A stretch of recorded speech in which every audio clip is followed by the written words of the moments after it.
कल्याण Thakurli railway स्थानकादरम्यान overhead wire तुटले। कर्जतच्या दिशेने जाणारी मध्य रेल्वेची वाहतूक विस्कळीत झाली।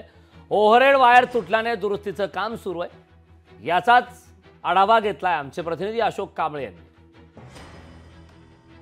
दुपारी 2:30च्या दरम्यान सीएसटी वरून बदलापूरकडे जाणारी ही गाडी ठाकुर्ली आणि कल्याणच्या दरम्यान ओव्हरहेड वायर तुटल्याने ठाकुर्ली आणि कल्याणच्या मध्यभागी ही बंद पडलेली आहे। आपण बघू शकता आता युद्ध पातळीवरती रेल्वेचं काम चालू आहे, गाडी चालू करण्याचं, आणि रेल्वे कर्मचारी अधिकारी वर्ग हे सर्व इथं आलेला आहे आणि वायर दुरुस्तीचे काम युद्ध पातळीवरती चालू आहे।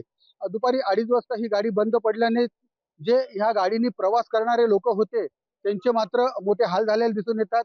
आणि जे पोलीस प्रशासन आहे, सिक्युरिटी आहे, आरपीएफ आहे, या जवानांनी जे गाडीमध्ये प्रवास करणारे लोक होते त्यांना खाली उतरून सुखरूपपणे ठाकुर्ली स्टेशनला त्यांना रवाना केलेलं आहे। आणि ह्या गाडीचं युद्ध पातळीवरती काम चालू आहे। ही गाडी फास्ट असल्या कारणाने जलद लाईनीचे ज्या लोकल गाड्या आहेत याचं वेळापत्रक कोलमडलं आहे आणि जलद गाड्या ह्या स्लो स्लो लाईनीने काढण्यात येत आहेत आणि युद्ध पातळीवरती रेल्वेचं काम चालू आहे। अशोक कांबळे, लोकशाही, कल्याण। लोकशाही मराठी ऐका, पहा, जागरूक रहा।